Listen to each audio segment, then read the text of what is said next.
The majority of us experience judgment in some way, shape, or form on occasion. We could experience judgment because of the way we look, our actions or inactions, the words we speak, or the manner in which we express ourselves. We even experience judgment when it comes to our belief system. Being judged is not a good feeling. It can hurt and leave us feeling very inadequate and drained physically, mentally, and emotionally. But there's something crucial that I think we all need to have a good comprehension of if we wish to free ourselves from these feelings of being judged. And that's that being judged and feeling judged are two different things. It's knowing the difference between facts and feelings and being aware of this difference that will give you great insight into how secure or unsteady you feel at any given moment. It is the distinction between going unnoticed and standing out. It is crucial to realize that we are all responsible for our personal feelings, actions, and reactions to other people. Our indoctrination, traumas, anxieties, feelings, vulnerabilities, attitudes, and beliefs, even if these things are rooted in fact or just some of our feelings, they contribute to the cause as to why we may be feeling judged, even if we're not. The emotion is still ours, and it is our responsibility to control them if they arise due to the words or actions of others. Being judged is an entirely other matter. It's something that other people do. We can choose whether to respond to someone passing judgment on us externally, be it in the form of words, deeds, a certain look or glance, or a contemptuous sound spoken under their breath. I'm not saying that it's simple to remain neutral or not take things personally, but it is crucial to recognize the difference between the two. There are cases where an individual may feel as if they're being judged and critiqued due to consistently being held to standards they felt were impossible to meet during their formative years.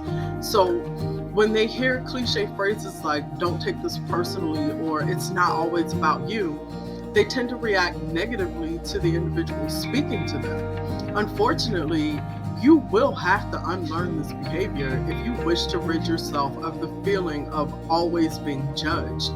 You really can't take everything personally. We can take things personally and believe that the person is evaluating us if they inquire about something that we've said or done, as well as why we believe the things that we believe. Be honest with yourself. How many times have you felt scrutinized after being questioned on some of the most minute or insignificant things? When someone challenges a belief that we hold, we may react defensively or angrily, although the individual may just truly want to learn more about us. Any inquiry into us as individuals may come across as an insult or condemnation if we aren't confident in who we are or if our identity is intricately tied to our beliefs. This alone should not imply that what was asked or said is some sort of verdict or judgment into who we are as a whole. I've always had a lot of curiosity. I've always wanted to know more about my thoughts, my emotions, and myself. Although it can be hard to challenge oneself and one's views, I know that this comes from self inquiry. The desire to comprehend the human experience goes far beyond simply comprehending your individual self. This also entails having empathy for others. This urge to interact on a profound, genuine level is also a curiosity to simply comprehend different human experiences. The other name for love is understanding. You can't love if you don't comprehend. And I frequently inquire about people's identities and the reasons behind their beliefs due to who I am as a person and the job that I have, the education that I've gone through. Most of the time, I found that people are pretty honest with me, but occasionally there are some folks who are offended by my queries. Even while I'm aware that my questions were motivated solely by my mere curiosity and a desire to connect rather than by any sense of judgment, there are still occasions when the people that I'm speaking to will become hostile in their actions, reactions, and thinking. I interpret their response as a judgment of my opinion.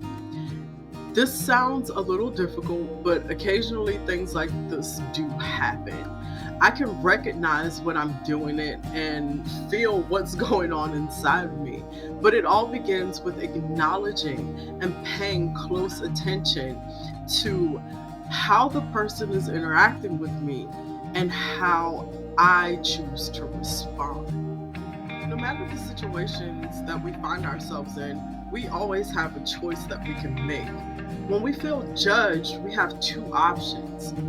We can negatively react, defend, and excuse our feelings by attempting to place blame on something else or someone else. Or we could choose to seize the moment to comprehend so that we can grow and learn. Growing does not preclude feeling our feelings. We experience them, which can occasionally just be uncomfortable. However, making the decision to grow requires us to be aware of our emotions and reactions so that we can take accountability for them. Once we comprehend this idea, our feelings and responses to what we feel or believe are judgments of us, we can then be better equipped to make better choices when it comes to our actions and reactions. We will always feel like the victim because it seems like we have no other option, as long as we try to put the blame for how we feel on other people. We have the capacity to alter our relationship to our emotions by developing the ability to own them, by being present with them. Then we can discover how to go across the mental landscapes. The next thing that we need to learn to comprehend is that it is okay to just let go and be curious. Engage your curiosity if you're feeling judged. Stop assuming that someone is thinking negatively of you and feeling negatively about you, especially if you have no concrete reason to believe that this is a fact and not just your feelings. Observe your feelings carefully and be there for your feelings to the degree that you're able. Allow them to help you explore yourself more. If you find that this is a difficult task, then ask yourself some questions. Why do I sense criticism? What principles am I clinging to? What is it about myself that I wish to hide from others? What am I refusing to acknowledge? Is this feeling me evaluating myself and not someone else's opinions? And if so, then why? Then ask yourself the most important question. Why is it so important what other people think about me? Never undervalue the influence of your curiosity. It truly has the power to transform us from a closed, reactive state of mind to an open, receptive one. The state of being open and receptive allows us to transcend our own limitations, connect with our hearts, and advance in becoming better versions of ourselves. It's also the location where love develops from understanding, both within us as well as in our connections and exchanges to others. It's the location where we can reconcile our shared division and regain a sense of belonging. The spark that makes everything possible is your curiosity. We will all encounter judgment at some point in our lives from other people. However, we have to keep in mind that this does not require us to take everything personally or feel inferior to ourselves or others. Remember that it's only a feeling when you feel judged, regardless if someone else is doing the judging or not. Make use of these occasions to examine your limitations and insecurities. By doing this, you can get in touch with your inner self and allow your heart's strength to shine through. Your heart must shine because sometimes that will be the only beacon of light that guides you into a better space.